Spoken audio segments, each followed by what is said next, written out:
Plantcast, o primeiro podcast sobre fisiologia e nutrição foliar de plantas.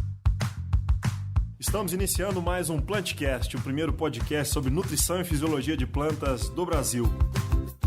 E hoje nós temos um assunto extremamente interessante. A gente vamos falar assim, sair um pouco fora da caixa, né?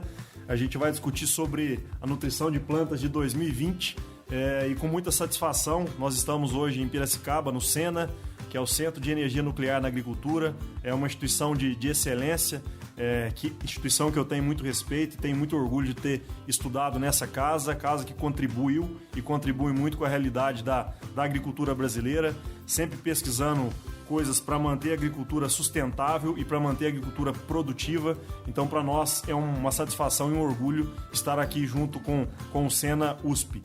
E, como eu comentei, a gente vai sair um pouco fora da caixa e a gente não poderia sair fora da caixa falando com o agrônomo, né? Então, diferente dos outros podcasts que nós gravamos, a gente vai ter aqui um bate-papo com o professor Hudson. Eu vou deixar para que ele se apresente, mas o professor Hudson, adiantando para o nosso público aqui, ele é químico, não é agrônomo, e isso para nós traz uma perspectiva muito diferente e a gente vai, de certa forma, aqui entrar dentro da planta e entender um pouco mais o que acontece dentro dela, ou tentar entender o mundo aí da fisiologia e nutrição. Professor, muito obrigado por ter nos recebido.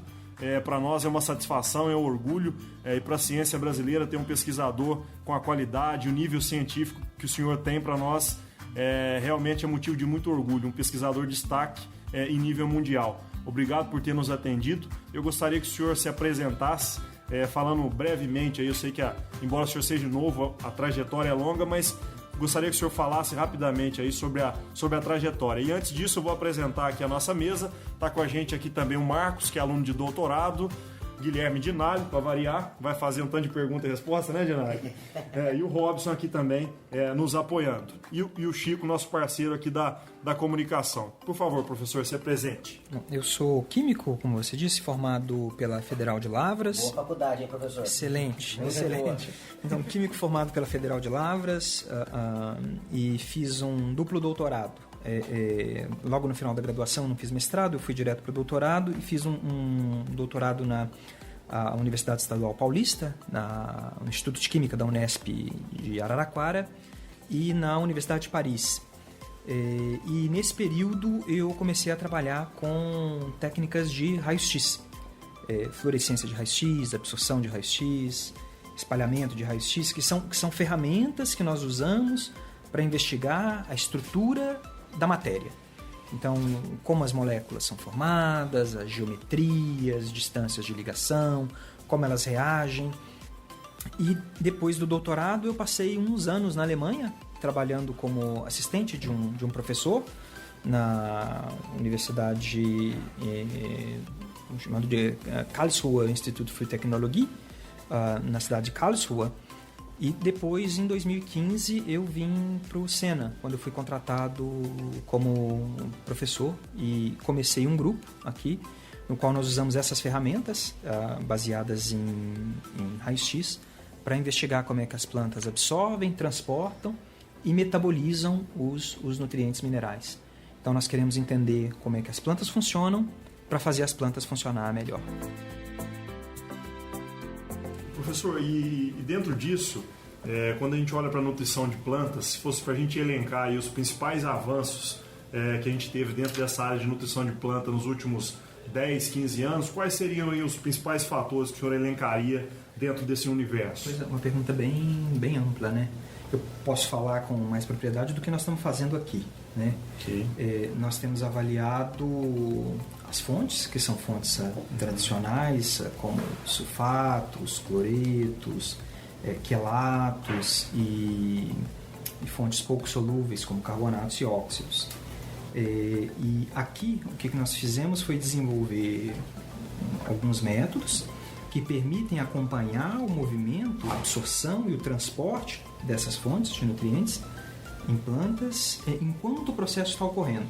Ou seja, a gente pode aplicar isso na folha, avaliar em tempo real quanto tempo isso leva para chegar no pecíolo da planta e aí comparar a velocidade, a capacidade dessas fontes em fornecer os nutrientes. Isso é tecnologia desenvolvida aqui no SENA. e que não requer o uso de isótopos radioativos, como se fazia algumas décadas atrás. Então a gente consegue fazer isso de forma mais seguro e mais fácil.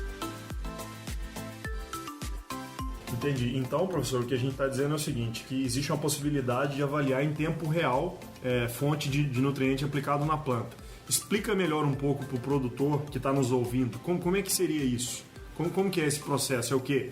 É via algum equipamento? É raio-x? Como funciona esse mecanismo? Sim, tem um equipamento específico, então nós vamos aplicar a fonte de nutriente, qualquer que ela seja, aplica-se isso na folha, e aí a gente vem, por exemplo, sondar no pecíolo da planta, porque se esse nutriente vai ser absorvido e vai ser translocado para outras partes da planta, ele tem de passar pelo pecíolo. E aí nós vamos incidir um feixe de raio-x no pecíolo da planta e monitorar a passagem do nutriente. Por exemplo, nós temos 2 casos bem estabelecidos aqui no grupo, que é o trabalho do Marcos Ferezin Gomes, que faz doutorado aqui comigo, trabalhando com zinco, e o trabalho da Bianca Almeida Machado, que trabalha com manganês. Então, por exemplo, eles desenvolveram um método em que você aplica o produto na folha e vem no pecíolo, monitora o pecíolo usando um feixe de raio-x. O tempo de exposição aos raios-x é curto, isso não danifica o tecido da planta. Então ele vai vir, por exemplo, ele aplica e daí a folha seca, daqui a 1 hora ele vem e monitora o pecíolo. Então, até mesmo antes de aplicar, ele já mediu para a gente ter uma ideia do valor de fundo de zinco, porque tem zinco e manganês no tecido do pecíolo. Então ele vai vir depois de 2 horas, 4 horas, 12 horas, 24. E tem um fluxo, né? Isso. Então a gente vai ver a concentração desses elementos aumentando. Então você pode comparar a diferentes fontes. Por exemplo, nós sabemos hoje que fontes como o sulfato de manganês ou o sulfato de zinco, a absorção e o transporte é muito rápida, comparado, por exemplo, com quelatos. Já fontes chamadas de suspensões concentradas, como óxidos carbonatos, a absorção desse elemento é mais lenta. Então, aí depende da estratégia que você quer adotar, né? Se você precisa fazer uma reposição muito rápida, então você usaria fontes cuja liberação, a disponibilidade dos elementos é imediata, ou se você quer nutrir ao longo do tempo, você usaria fontes ou combinações de fontes, né? Que iriam fornecer isso imediatamente e mais lentamente. Isso requer um equipamento específico que foi financiado pela FAPESP, mas o método foi desenvolvido aqui no nosso laboratório. Mas mais do que isso, uma outra coisa que foi feita aqui, e se vocês olharem os 2 artigos, tá bem explicado lá, é que mais do que conseguir medir a quantidade do elemento que está saindo da folha e indo para o pecíolo, nós podemos dizer qual é a forma química dele no pecíolo. Ou seja, se aplica um quelato, manganês EDTA. Será que no pecíolo esse quelato foi quebrado? Não é? Ele foi desfeito e o manganês agora está ou hidratado ou complexado por moléculas orgânicas? O que a gente viu é que não. Você aplica, por exemplo, sulfato e fosfito. Sulfato e fosfito, a forma química deles são bem semelhantes no pecíolo. Quando a gente diz forma química, ele está ligado a quem? A gente vê que ele está complexado a ácidos orgânicos, tipo citrato e malato. Já se a gente fornece uma fonte tipo EDTA, no pecíolo, ele ainda está na forma de EDTA. O que foi surpreendente, porque para chegar no pecíolo, ele tem que entrar nas células e o transporte via floema. E a gente esperava que o quelato fosse desfeito antes dele cair no floema. Até pelo tamanho? Mas não é o que acontece. Mas a questão do tamanho, tem trabalhos que mostram que partículas de alguns nanômetros, por exemplo, partículas até 5 nanômetros, podem entrar nas células e ser transportadas no floema. O que, em princípio, não faz sentido, porque não existem transportadores de partículas, né? Mas a membrana ela não é totalmente impermeável, né? De alguma forma, essas partículas entram. Esses primeiros trabalhos mostram, então, que uma fonte EDTA ela é absorvida e é translocada para outras partes da planta, desmistificando aí, às vezes, um conceito que fala que é uma molécula grande que não é absorvida, né? Então, isso mostra, essas pesquisas evidenciam isso, que é possível essa absorção e translocação da molécula em si junto com o nutriente, é isso? Nós não temos a menor dúvida. Nós não temos a menor dúvida de que ela vai ser absorvida e ela é transportada. O que nós não sabemos ainda é em que parte da planta que o quelato vai ser desfeito. E da perspectiva química, as constantes de formação, a ligação entre o manganês e uma enzima e o manganês com a molécula de EDTA, eu não tenho dúvida de que essa ligação entre o manganês e o EDTA pode ser desfeita. Mas o que a gente ainda não sabe é onde é que essa ligação vai ser desfeita. Pessoal, e pensando no ponto de vista nutricional, normalmente essas aplicações elas são feitas também com outros produtos. No trabalho, né, publicado, vocês mostram também às vezes a interação, o senhor comentou de um sulfato e algumas outras fontes, você acaba tendo uma interação com a molécula química e o trabalho mostra uma redução, né, nesse transporte. Isso também é possível, essas tecnologias também têm mostrado realmente a importância, né, da mistura de tanque, você ter boas fontes. O senhor poderia comentar um pouco desses resultados também para os produtores? Nós avaliamos, além da absorção e transporte apenas do fertilizante, nós avaliamos com misturas de glifosato. E o que nós vimos é que o glifosato reduz o transporte do sulfato de manganês, reduz o transporte de algumas fontes de quelato, algumas, mas não todas. E aí a gente acha que isso está relacionado, no estudo um outro estudo que ainda não está publicado, nós vimos que essas fontes de quelato cuja absorção é reduzida pelo glifosato é porque o quelato não é 100%. Então tinha muito enxofre, ou seja, tinha sulfato. Então é uma matéria-prima de baixa qualidade. Tem um número, professor, que a gente poderia falar? Vamos imaginar que a aplicação de sulfato de manganês com glifosato reduziria em quanto? Eu sei que depende de vários fatores, mas a gente pode falar em 10, 20, 30%, ou é um número que não está claro isso ainda? Os experimentos feitos com teste de tanque mostrou que aproximadamente 30 e poucos % do manganês ele precipitou no tanque. Então isso você já... Então nem chegou aí, né? Nós vimos, o fosfito também reduz. A gente perde cerca de mais de 50% na planta. O fosfito, no caso do sulfato, parece perder alguma coisa próxima de 30%. Já no caso do EDTA, não. O que nós vimos também de precipitação nos experimentos de tanque foram fontes de manganês complexado com aminoácido, era glicina? Glicina. Isso, a manganês-glicina também precipitou. O que indica que essa ligação não é tão forte quanto a ligação que o manganês faz com o glifosato. Acho que o produtor entender, professor, eu poderia falar que é o seguinte, o glifosato quando misturado com diferentes fontes de manganês dentro de um tanque, eu poderia falar que o seguinte, dependendo da fonte que o manganês está ligada, né? Quem é o par dele, né? E a força com que essa fonte abraça ele ou segura ele, sim.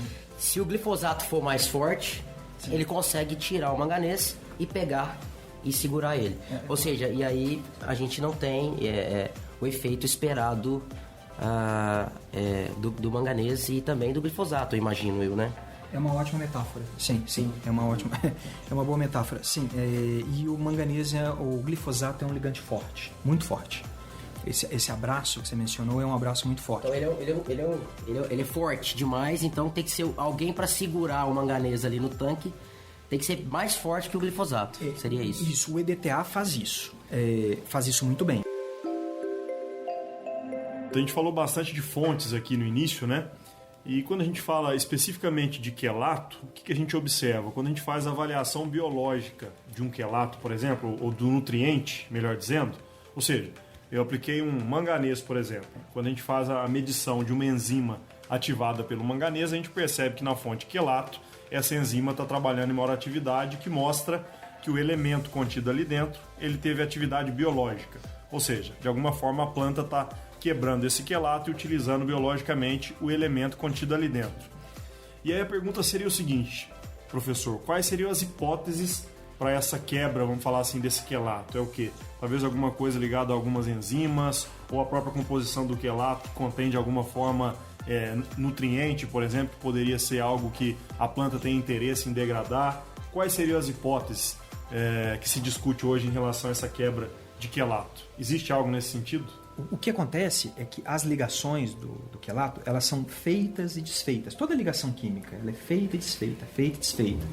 Então, essa ideia de que está sempre ligado, isso não é verdade.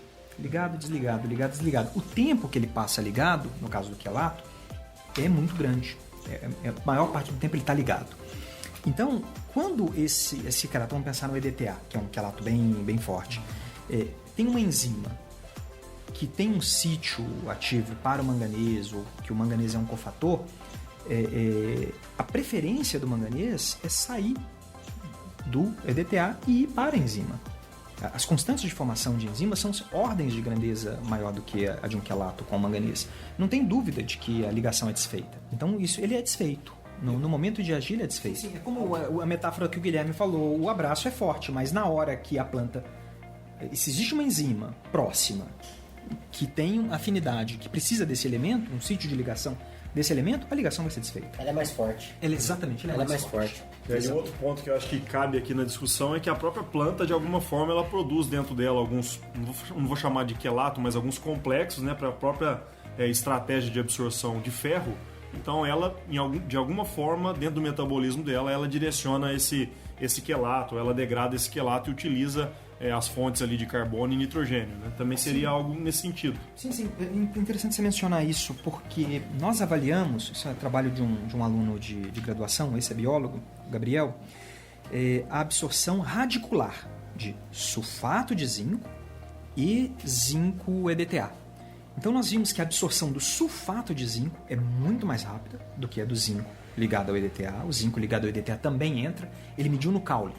Então, imagina uma solução nutritiva, as raízes são colocadas na solução nutritiva, que contém sulfato de manganês ou, sulfato de zinco ou zinco EDTA.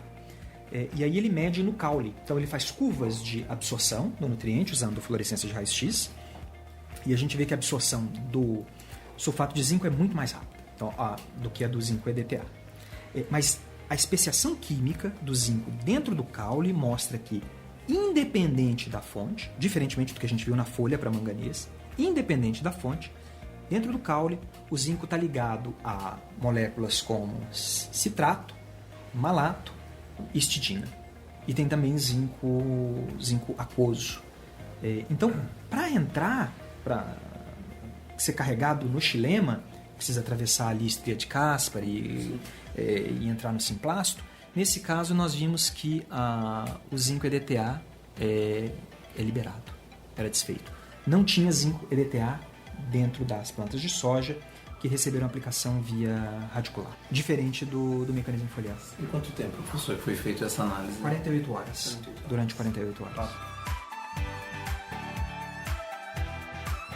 Eu acho que isso aí talvez, acho que ninguém melhor que você talvez para explicar isso pra gente, porque no campo, falar a linguagem do campo, hoje se fala muito, o meu é quelato e o meu é complexado. Você poderia diferenciar ou explicar ambas as situações pra gente, pra ficar claro pro produtor, porque isso são dúvidas muito frequentes e são argumentos aí que são utilizados dia a dia no campo. Se pudesse nos esclarecer. Certo. Então, imagina uma molécula como o manganês, manganês 2+, aquoso, que costuma fazer 6 ligações. Certo? 6 ligações.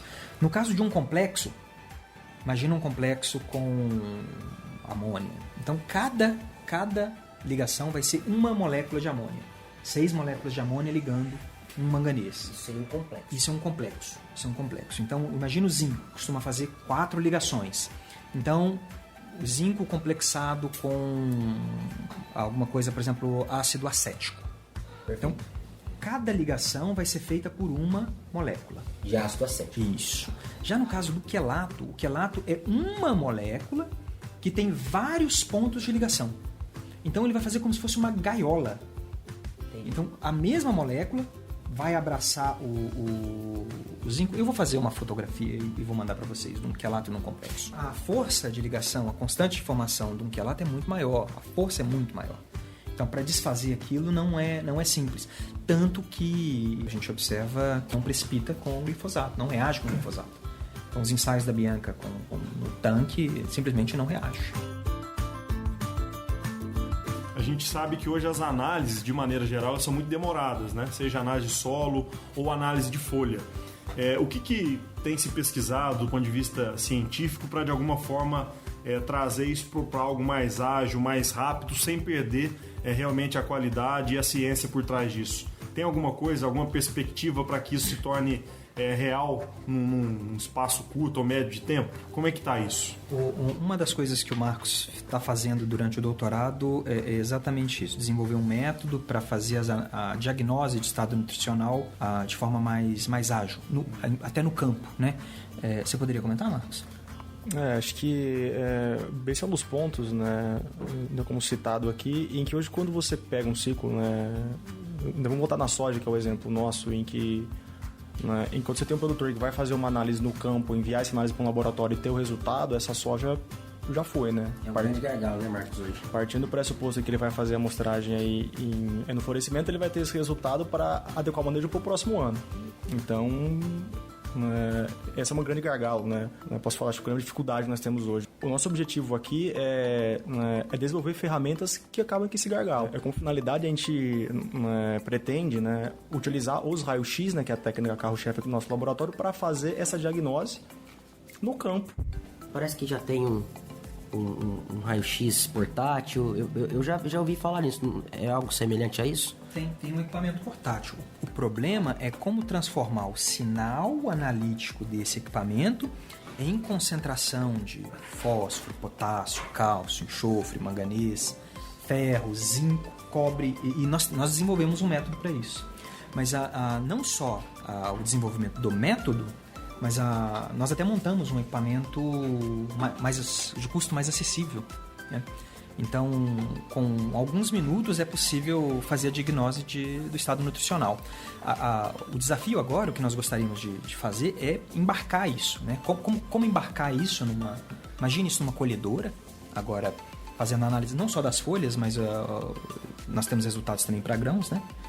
Avaliando a extração de nutrientes, avaliando os grãos que são produzidos, isso numa colhedora, então georreferenciado, criando mapas de exportação de nutriente e ajudando o produtor a decidir onde ele tem de adubar mais ou menos, complementando a análise foliar ou a análise de solo. Então aí sairia a variável solo, né? Porque numa análise de solo, você está analisando ali o que está no solo, né? que é feito hoje, né? Isso.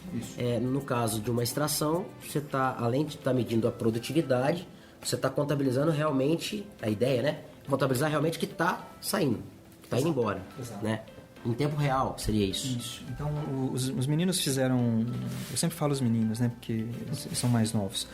Os meninos fizeram... E eles quem põe a mão na massa, né? Meu trabalho é coordenar o time. Desenvolveram um método para fazer essa determinação nas folhas. Então, seria fantástico. Você imagina agora um trolleyzinho. Nós estamos com um pedido de financiamento para montar esse trolley. Um carrinho que pudesse entrar no campo e fazer essas análises. E fizeram também para grãos, né?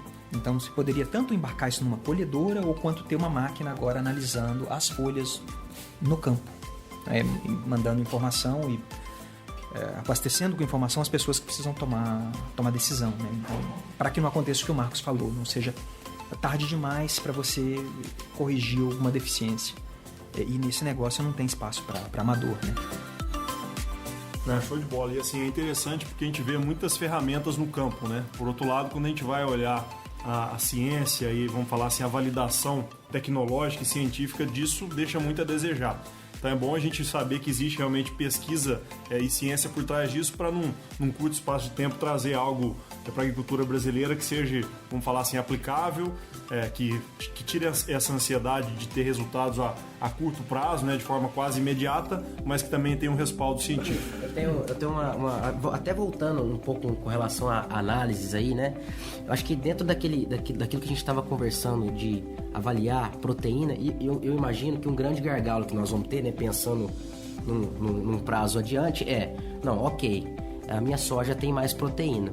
Então, a avaliação do teor de proteína não é uma coisa, atualmente não é uma coisa, sim, você estava até comentando mais cedo, né, que vocês já têm estudo para isso. Você acha que Se as pessoas começarem a comercializar soja igual cana, igual outros produtos agrícolas, né, por teor de proteína, você acha que a gente vai ter capacidade, ou já temos hoje capacidade de ter avaliadores de proteína em todo silo ou nos próprios portos? Isso vai ser uma coisa fácil de fazer ou não?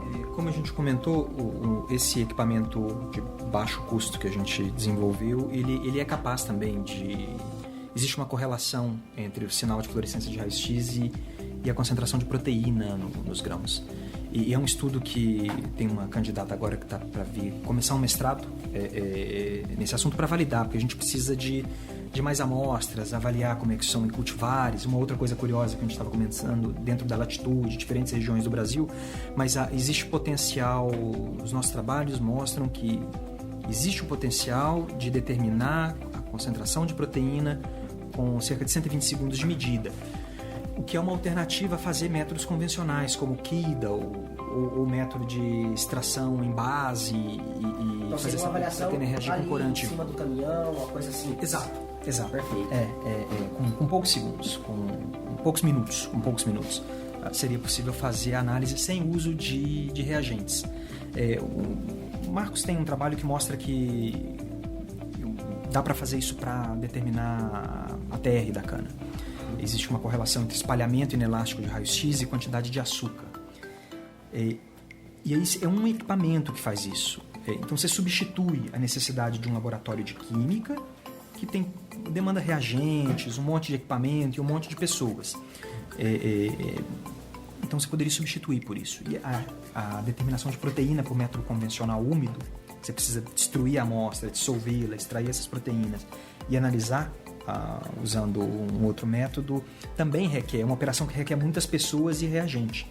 A gente tem potencial para liberar pessoas para fazerem outras coisas na cadeia produtiva, né? Reduzir o custo das análises, aumentar a eficiência dos processos e tornar isso acessível, como você comentou, ter um equipamento em cada local onde o equipamento é necessário. Então, ao invés de mandar as amostras viajarem e esperar dias ou semanas para ter os resultados, fazer isso no local onde é necessário. E eu vejo isso como fundamental, né, professor? Porque, na verdade, hoje a soja ela é misturada, né? A gente tem sojas... Então, assim, eu vejo por mim mesmo, né? Tem vários produtores que eu visito que têm excelentes áreas com fertilidades extremamente ótimas, né? E eu não sei, mas eu acredito que o teor de proteína dessas sojas são maiores do que um solo onde não se tem cuidados com o solo, né? Não se faz as práticas aí necessárias, onde a produtividade é muito baixa. E aí acaba que todo mundo mistura, né? E aí a gente perde essa qualidade na proteína. Então eu vejo que esse tipo de equipamento vem para ajudar muito a gente separar o joio do trigo, né? Acho que vai ajudar muito o agronegócio brasileiro. Mas é muito legal saber que, então, se se fala tanto em comprar soja por proteína, a ciência já está caminhando por atender logo essa demanda, descobrir o teor de proteína rapidamente. Muito legal, bacana. Dessa vez nós vamos ser mais rápido do que o que aconteceu na indústria da cana. Nós vamos inventar a solução antes do problema. E um outro ponto que eu acho que permeia aqui a nossa discussão, que eu gostaria de colocar na mesa, é o seguinte: quando a gente pensa em recomendação de nutrientes como um todo, existe um padrão, né, para você recomenda lá X gramas por hectare ou X quilos por hectare.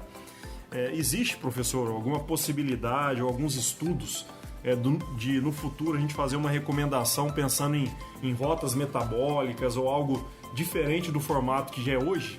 Que é basicamente eu aplico o nutriente e depois de alguma forma eu monitoro isso via solo e via folha. Existe uma possibilidade, sei lá, de nutrição via rota metabólica ou algo mais fisiológico, enzimático, ou é algo muito abstrato ainda? É exatamente o que a gente está querendo fazer nesse projeto de melhoria da qualidade da soja. Nós queremos entender qual o papel de cada nutriente, por exemplo, qual o papel do manganês na síntese da proteína, qual o papel do zinco, qual o papel do potássio, qual o papel do cálcio, qual o papel desses elementos na formação do grão e como é que a gente vai influenciar a formação do grão através da nutrição. Então a gente não pensa o nutriente como elementos que eu entrego em X unidade de massa por hectare. Mas a gente entrega para que ele cumpra uma função química dentro da planta. E para a gente o que nós queremos? Síntese de proteína. Então, em que momento ele tem de estar ali? E até qual a melhor forma de aplicação? Porque uma das pessoas envolvidas no projeto estava dizendo, né, sugerindo, e se a gente aplicasse isso na vagem? Não é? Porque os implementos agrícolas são feitos para aplicar nas folhas, né? Pois é, mas e se a gente aplicar na vagem? Porque a vagem é fotossinteticamente ativa. A vagem está transpirando, a vagem está fazendo fotossíntese. Então, e aí, qual seria o efeito disso, né? Aplicar na vagem. Pelo menos mais perto estaria. Exato. Mais perto estaria, né, professor? Então, é exatamente o que a gente está fazendo, tentando entender melhor o papel dos nutrientes na produção da proteína e qual seria a fonte e momento de fazer essa entrega. Sem amor à fonte, né? Então tem que verificar qual é a melhor fonte para resolver o problema. Entendi. E outra questão, professor, do ponto de vista de recomendação também. Hoje, quando a gente pensa, por exemplo, em micronutrientes, são feitas várias aplicações. Se a gente pegar a cultura da soja, por exemplo, baseado em critério técnico, mas você tem recomendação no tratamento de sementes, na fase vegetativa, próximo ao florescimento, em alguns casos no enchimento de fruto ou grão.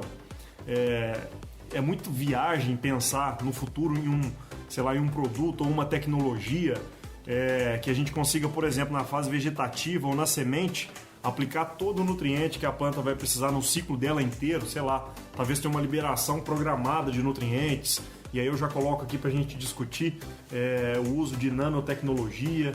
Faz sentido isso? É algo muito viagem? A ciência não está caminhando muito para isso? Qual a visão de vocês sobre isso? E Robson, Dinari, fiquem à vontade para complementar aí a viagem. Não é viagem, não. A FAPESP, eu falo muito da FAPESP, porque a FAPESP é a Fundação de Apoio à Pesquisa do Estado de São Paulo, que financia boa parte do que a gente faz aqui. Ela financiou um projeto que foi de 2015 a 2019 de nanotecnologia na agricultura, aqui nesse laboratório. O que seria o ideal? A planta ela regula a absorção, ela tem capacidade de regular. Mas essa regulação não é perfeita, certo? Se você tiver excesso de nutriente, por exemplo, você pode matar a planta, né? Então, ela não consegue impedir a entrada de certas coisas. De nutrientes, sendo bem específico. Então, tanto é que ela absorve nutrientes, vamos botar metais pesados. Elementos que não são nutrientes. Ela absorve porque ela controla até certo ponto. O que seria ideal? O ideal seria que nós tivéssemos fontes cuja taxa de liberação de nutrientes correspondesse à curva de absorção. Isso seria ideal. Então, nesse projeto, que foi o maior projeto que nós já tivemos aqui no laboratório, né? O primeiro e o maior por enquanto, nós vimos que controlando o tamanho de partículas, como dióxidos de zinco, ou carbonato de manganês, ou óxido de cobre, controlando o tamanho das partículas, a gente consegue controlar a velocidade com que ela se dissolve. Que às vezes a gente fala assim, fontes insolúveis. Não tem nada insolúvel.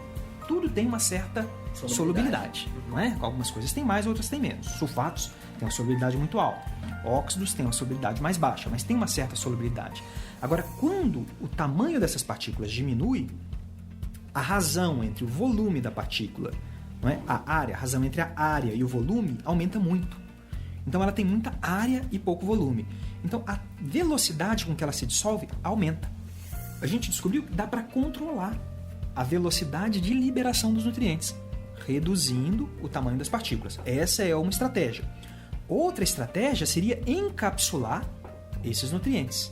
E isso foi o que o Marcos, que faz doutorado, né, que está aqui, ele foi para a Inglaterra fazer parte do doutorado na Universidade de Bath, com um grupo de engenharia química, para desenvolver micropartículas de celulose, que é biodegradável, capazes de absorver e depois liberar nutrientes como zinco, manganês. O foco dele nesse momento é zinco, mas ele pode falar de mais detalhes. Então passou uma temporada na Inglaterra desenvolvendo isso. é uma outra alternativa para liberar nutriente. Eu tenho certeza que muitas coisas do que os produtores utilizam hoje foi pensado há 20, 30 anos lá atrás também, da forma como está sendo pensado aqui hoje. Exato. Acho que a tecnologia, numa velocidade muito mais rápida, vai viabilizar isso chegar para os produtores e mostra realmente aí a ciência, principalmente, né, na absorção, na utilização dos nutrientes via folha. A gente sabe da importância, né, dessa aplicação, e a ciência aí comprovando realmente a eficiência de fontes, de dose, e a gente volta, né, nos 4P, né, realmente você saber aí o nutriente certo, o momento certo, a dose certa, realmente para a gente estar aplicando. Se discute muito tempo, né, via solo, hoje também a gente traz isso para aplicação foliar. Então acho que complementa bastante aí a importância da pesquisa para trazer essas informações e dar respaldo à utilização desses nutrientes na agricultura.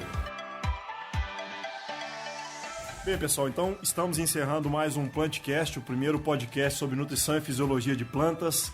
E agora a gente volta um pouco aqui para a realidade, mas saímos realmente aqui do Sena muito satisfeitos, muito contentes com o que está sendo pesquisado sobre, não vou falar o futuro, mas sobre o presente da nutrição de plantas. Então aqui discutimos temas extremamente relevantes, falamos de ciência, mas muito ligado realmente à realidade do campo, que são dúvidas que o produtor tem, muitas vezes a olho nu a gente não consegue perceber, mas existem realmente metodologias, existem pesquisa e ciência por trás disso que vem nos ajudando a validar. Então a gente agradece, professor, e te agradecemos muito, Marcos, pelo nosso bate-papo aqui. Realmente a gente está aqui com a cabeça fritando, né? Pensando em mil coisas, e também nós, como empresa, nos dá a certeza e a clareza de que a gente está no caminho certo por ser uma empresa inovadora e buscando sempre parcerias de boa qualidade como a que a gente tem com vocês. Então, muito obrigado. Para nós foi muito aprendizado, eu aprendi muito aqui, e conte sempre com a gente. Muito obrigado. Eu que agradeço a oportunidade de participar. E mais uma vez, eu conto a história, né? Esse é um trabalho feito a muitas mãos, mestrandos, doutorandos, estudantes de graduação, um time de pessoas incríveis, outros colegas, outros professores, como o professor Zé Lavres, que trabalha na nutrição, o professor Rafael Otto, o professor Paulo Pavinato da Exalc.